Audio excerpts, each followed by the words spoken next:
Coming up on QUTV News this week, we'll bring you the latest details surrounding a mass shooting at a college bar overnight.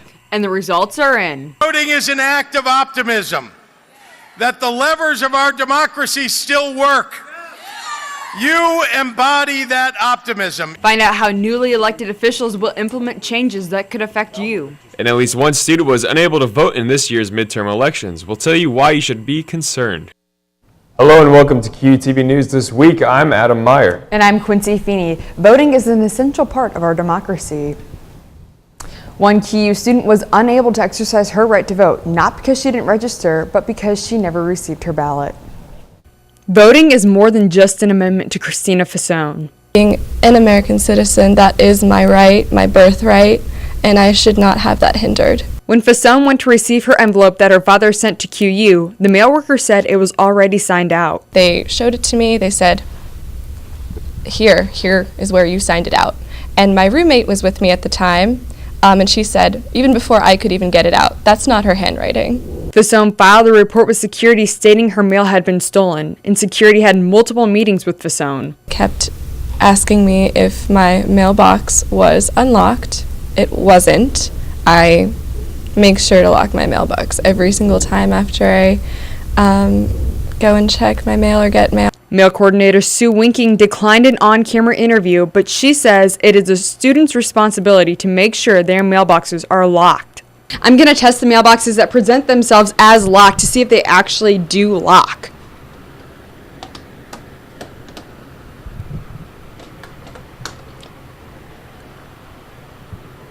Head of Security Sam Lathrop says to his knowledge, mailbox theft has only happened twice out of the 7 years he's been here. Fasone says her case has been dropped due to the lack of evidence. There are no cameras in the student mailroom. It makes me, as a student who has to live on campus, feel very unsafe and rather disturbed that security is unable to even be able to catch a petty theft. If you have questions or concerns regarding your mailbox, you should contact Winking. Out of the 10 mailboxes tested, 2 of them opened. Stealing or opening mail that is not yours is a federal offense. The people have spoken, and Illinois has a new governor. After a long campaign, the fight is finally over. But the work is only beginning. Democrat Governor-elect JBs Plan says the first thing he plans to work on is the state's budget. First thing that we're going to start working on is making sure that we actually have a balanced budget in the state. So we're going to be working on putting a budget together and making sure we have our priorities straight and funding the things that really matter in our state. Pritzker also says he will focus on rebuilding working class families, the ability to receive affordable college education, and health care. The QU student and former daycare worker who was arrested late last month will appear in court Tuesday morning. Court records indicate Richard Scholes was hired as Nathan Caldwell's defense attorney. Caldwell faces 3 Class X felonies, including possession and distribution of pornography. Calling all commuters, QU is hosting a lunch event on November 14th. Commuters can enjoy an all-you-can-eat lunch at the CAF for $6. The commuter lunch is open from 11 to 1. QU's goal is to integrate commuter students with those living on campus. And the Hawks Nest is a place to be on Thursday nights. For some students, it has been a tradition for years. QUTV's Taylor King takes you there. Intramural darts is a popular event held on campus. Friend groups and even teams come to participate in this tournament. One team that has made this a tradition is the QU men's volleyball team. Mostly it's just a really good time, and most of us love to come out every single Thursday night. Great bonding opportunities and whatnot, stuff like that. Mostly just for like the friendships and like developing like relationships within the volleyball community. Darts is a great way for them to get together and hang out and get away from playing volleyball for a bit. But not only for the men's volleyball team, students and other athletes come to enjoy some time off playing darts. Standing outside the Hawks Nest right now where darts is happening every Thursday night. Come and join and hang out and have fun with friends. You may be able to find a few professors playing with students as well. Something I enjoy is just like hanging out with the team, getting to know each other a little bit more, especially since it's our preseason right away, first semester. So just hanging out with all the guys is really fun. Taylor King, QUTV News, Quincy. Pickleball is not a typical pastime for the town of Quincy, but one campus club is changing that. Pickleball is played with a wiffle ball and a smaller paddle and follows similar rules of tennis. The tennis team at QU usually warms up by playing pickleball. Players on the team are active on both courts, but tennis players are not the only people who can play. On-campus tournament that we're going to try and run up soon. So pickleball is just a very cool, fun, social thing for a lot of people to get involved and to have a good time and get people to know the tennis program as well, just to see how we do it, see what we do, and have a good time for everyone. The tennis club is open to both students and the Quincy community. If you are interested in playing pickleball, contact Johann St. John and the Student Success Center. You or someone you know probably has a food allergy. Find out what ingredient is now being added to the food labels as a warning. And the city is in mourning after a night out on the town turned deadly. We have details on the recent mass murder in a college bar.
College shouldn't be as hard as understanding fine art. Use the resources here at Quincy University. We're here to help. Finding your passion is easy at Quincy University. Whether you're pursuing a bachelor's degree or looking to go even further, at QU, your professional and academic future is bright. 40 undergrad programs include moments that become experiences, connections that become careers, and relationships that become lifelong support. We want you here. That's why we work hard to ensure that a Quincy University education is affordable. Let us help you put together a plan. Visit discover.quincy.edu to get started. A night of fun in a Southern California town turning to tragedy in a moment. 12 people are dead in Southern California after a gunman opened fire in a packed bar during college night. Paul Verkaman is in Thousand Oaks, California, and has the horrific details. If you're hearing gunshots fired, one person advising there's a subject inside shooting. Shortly before midnight in Thousand Oaks, California, a man armed with a gun entered the Borderline Bar and Grill. First down through, we got multiple people down. We need a lot of ambulances and fire. In the hours immediately after the shooting, loved ones desperately seek answers. I am very emotional right now. This is my firstborn son, and it's tough. Jason Kaufman doesn't know where his son is. Cody is a tough kid. What I'm scared of is Cody went towards the action and not away from the action. The bar was hosting a college country night and it was packed with college students. So then our friends got the bar stools and they started slamming it against the window so we could get out. That's how we were able to get out. They broke the window. At least a dozen people were killed, including Sheriff's Deputy Ron Hellis, who was one of the first to respond. Gave his all, and tonight, as I told his wife, he died a hero. Because he went in to save lives, to save other people. Right now, only 8 ingredients are required by law to be listed as an allergen on packaged food labels. Now the FDA is taking a major step towards one more that is adding to the list: sesame. In today's Health Minute, Meredith Wood is taking a closer look at what a tiny seed is causing big concerns. a small seed with potentially big health risks. The Food and Drug Administration is taking steps to require food labels to carry a warning if a product contains sesame. Currently, only 8 allergens are listed on labels: milk, fish, eggs, shellfish, peanuts, tree nuts, soybeans, and wheat. Sesame is sometimes listed as natural flavors or spices. The FDA wants to change that, saying that although sesame allergies are rare, they can be deadly. According to the agency, sesame allergies affect about 300,000 Americans. While that's a tiny percentage of the U.S. population, the FDA says it's on par with allergies to soy and fish. Sesame reactions can vary from person to person, but in some cases, they can be life-threatening. The possibility of such a severe reaction is what's prompting federal health officials to take action. The FDA says requiring a warning on labels may prevent serious allergic reactions and even deaths.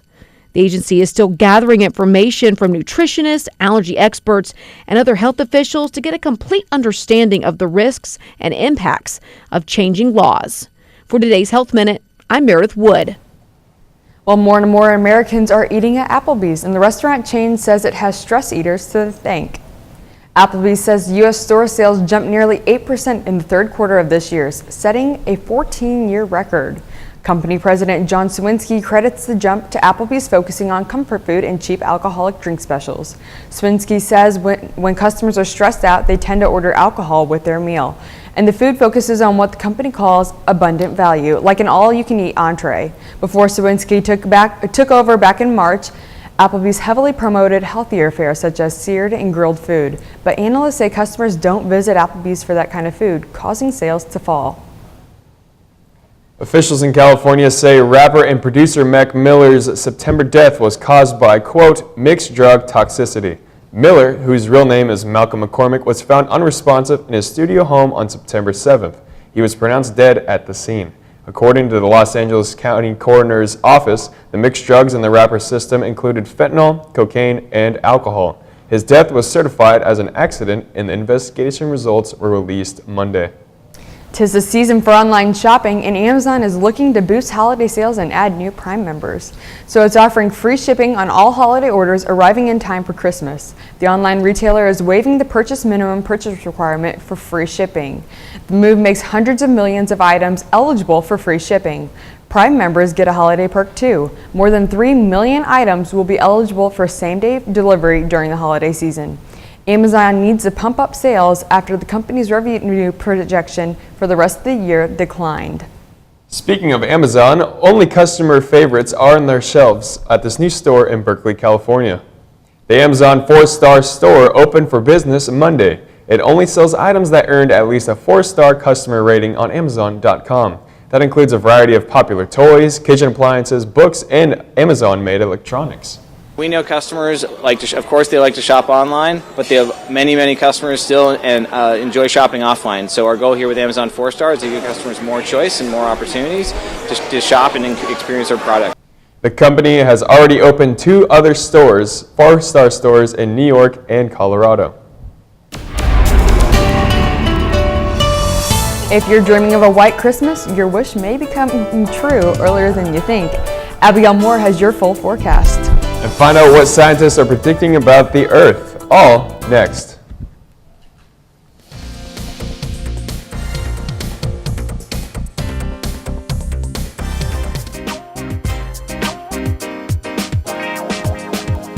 Hi, I'm Adam Rogan, and I'm a senior at Quincy University, and I'm a master chef. I'm about to make you scrambled eggs. Eggs are a cheap way to get full fast, and it's something quick and easy to make, and it's also really good. I'm going to be cutting up some turkey, spinach, and putting shredded cheese on the eggs. I think people should cook because it's a really fun thing to learn, and you can learn it from basically anywhere, from cookbooks to online to TV shows, and it's just a really fun thing to do once you get the hang of it. After you mix all the ingredients together, you can put them in the pan with some heated olive oil. When the eggs are done, you'll know by them getting nice and fluffy. And that's how you make scrambled eggs.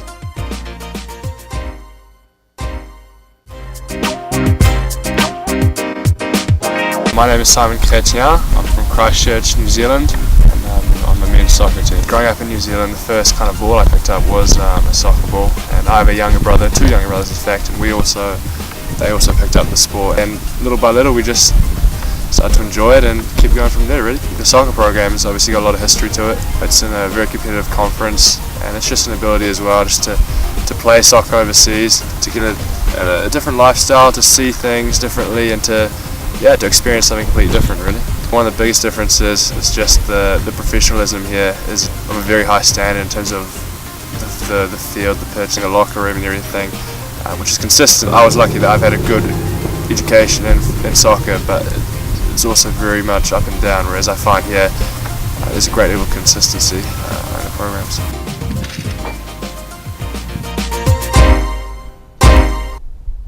The hole in the Earth's ozone layer is on track to be fully healed within 50 years. That's a prediction from climate change experts in the United Nations report.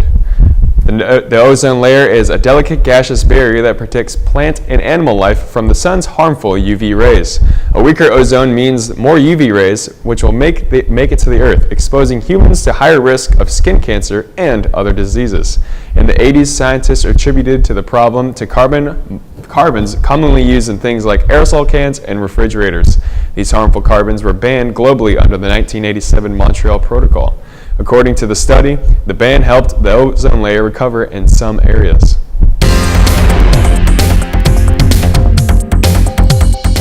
And joining us now from the Weather Center is QUTV's Abigail Moore. So how much longer can we enjoy these fall temperatures? Not very much longer. Our temperatures are dropping, and we'll actually be seeing some snow in this next upcoming week. So how about we take a look at the forecast? I'll show you. So like I said, this upcoming week we'll be seeing some snow showers. That's a lot different from what we've been experiencing in the past few weeks. Where last week it was only about 50 degrees, and this weekend forecast will show you exactly when snow is coming, and we'll also take a look at our 7-day outlook.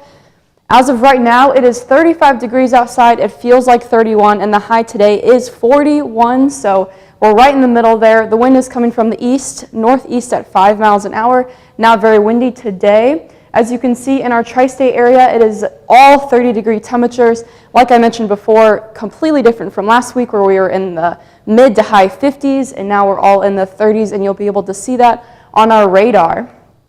Right here, you can see it starts at around 12 noon. We're seeing all these clouds, these cold temperatures coming in from the west, just completely sweeping the Midwest here. It's coming all the way to the east, affecting Kansas City, Chicago, our tri-state area, even up to Bismarck. Just completely sweeping the Midwest. You can see all these cold temperatures are really going to be affecting us this next week when we will be seeing those snow showers. In our snow forecast, you can see the snow isn't going to be hitting us very hard as it will be in the west. We'll be seeing less than 1 inch of snow around our area, around Chicago, Quincy, Hannibal. All those places will be seeing less than 1 inch of snow, so you won't really have to be trudging through snow. I don't see you having to use snow boots or anything like that. Just grab yourself a big coat. You can see even deeper into our map right here, less than 1 inch, even over to the Midwest, 3 to 6 inches of snow they'll be experiencing. So for our 3-day forecast, Thursday right now, we'll be seeing some PM snow showers. Our rain will start at around 6 p.m. this evening with a 10 p.m. 80% chance of snow. That'll move into Friday, where that snow will continue till 5 in the morning. Friday afternoon, we'll be seeing some snow showers, a low of 19 degrees. Those temperatures are really going to get cold, so bundle up in your coat, stay inside.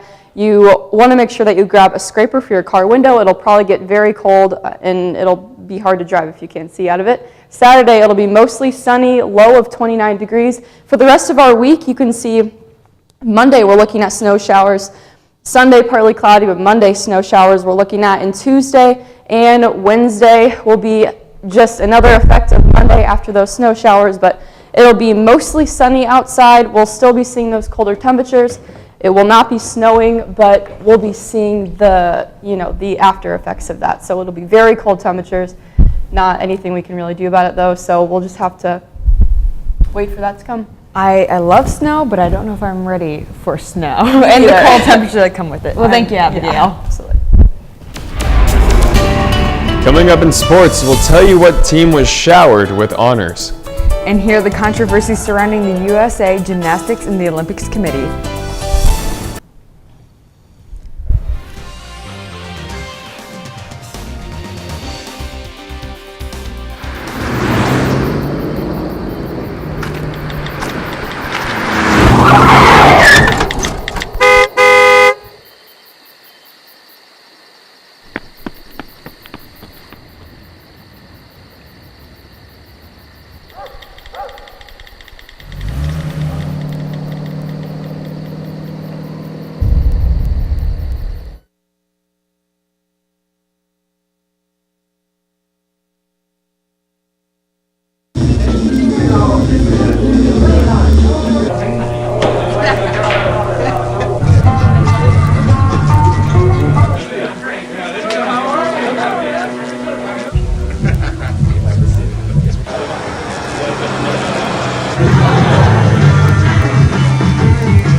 Taught him how to hit a baseball, how to hit a receiver, the strike zone, the net. You taught him how to hit the upper corner. You even taught him how to hit the open man. But how much time have you spent teaching him what not to hit?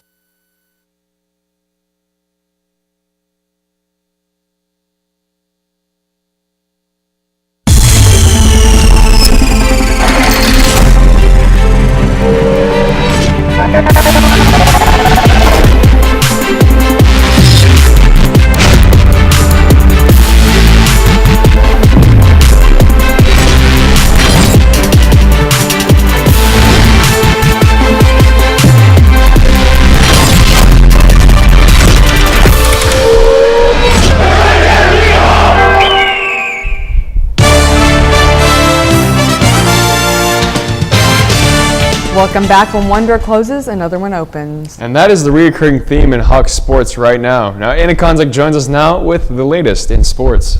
Thanks, Adam. You know, a lot of team seasons are coming to an end. But first, the women's soccer team ended their season last Sunday, but the Great Lakes Valley Conference isn't done with them just yet. The conference recently announced their postseason honors, and the Hawks were all over it. Forward Lauren Crane was named GLVC Freshman Player of the Year, along with Rockhurst midfielder McKenna Leach. This marks the second time in league history that two freshmen were chosen for this honor. Quincy also tallied up the most conference selections, with 6 players named to that list. Abby Pulliam earned first team, Maddie Bauer earned second, Lauren Crane earned third team, along with Gabby Orlando, Mo Rooney, and Alex Severino. The football team grabbed their third win of the season last Saturday. The Hawks defeated William Jewell 23-17 after a powerful second half.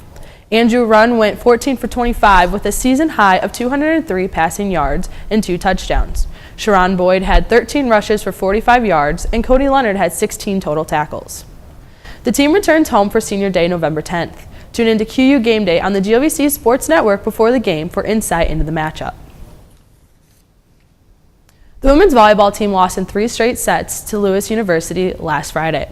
Kaylee Mueller put up 6 kills, 1 ace, and 2 blocks in the Hawks' 3-0 loss to the Flyers. The Hawks reached the end of their regular season on Saturday with a loss to Indianapolis. The Greyhounds took advantage early in the match, and the Hawks were unable to recover in their 3-0 loss. Sarah Brown led the team with 9 kills and 1 block. The Greyhounds will go on to face Rockhurst University tonight in the first round of the GLVC Championship Tournament. The women's basketball team opened up their season this past weekend with an exhibition game against Bradley University. The Hawks battled hard through a strong first half, but were unable to carry the momentum over into the second. Alexa Lowe and Taylor Hickey led the team with 10 points each in their 91-62 loss to the Braves. Women's basketball finished out their weekend on the road with another exhibition game with Illinois State University. The Hawks lost to the Redbirds 82-55. Taylor Hickey led the team again, this time with 11 points. USA Gymnastics may lose its status as the nation's governing body for the sport. The organization is still struggling to get back on its feet after the sex abuse scandal involving Larry Nassar. The U.S. Olympic Committee CEO, Sarah Hirschland, sent a letter to the gymnastics community Monday. She offered USA Gymnastics to voluntarily surrender its status, saying it's unlikely to overcome its current challenges. Nasser is serving a life sentence for abusing young athletes under the guise of medical treatment for years. The scandal rattled USA Gymnastics, and the organization has lost 2 presidents in recent months. And that's a wrap for sports. Turkey, stuffing, and pie. Oh my. A popular chip company has your Thanksgiving flavors covered. Stay tuned.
Our whole lives are focused around figuring out what we want to do.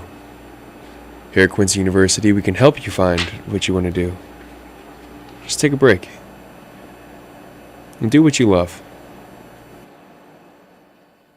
Finding your passion is easy at Quincy University. Whether you're pursuing a bachelor's degree or looking to go even further, at QU, your professional and academic future is bright. 40 undergrad programs include moments that become experiences, connections that become careers, and relationships that become lifelong support. We want you here. That's why we work hard to ensure that a Quincy University education is affordable. Let us help you put together a plan. Visit discover.quincy.edu to get started. You don't have to spend hours in the kitchen preparing the perfect Thanksgiving feast. For the first time, Pringles is offering its Thanksgiving dinner chips to the public. It's offering 3 varieties this season: turkey, stuffing, and pumpkin pie. They come in mini Pringle cans designed to look like canned goods. This novelty chips are available for the limited time at Kellogg's website. A 3-pack costs $14.99. You know, I've never had a bad tasting Pringle, so I would definitely try these. I would too, and honestly, you wouldn't even have to make Thanksgiving dinner. You could just buy the chips. Serve it to everybody. Yeah, for all the non-cooks out there. But the real question is, do they make gluten-free Pringles? I don't know. Well, that's all we have time for QUTV News this week. Thank you for joining us. For Anna and Abigail, I'm Quincy Feeney. And I'm Adam Meyer. Join us next week to hear the story of one alumni who purchased the 3rd beverage ever sold at QU's Cash Bar. Have a great day.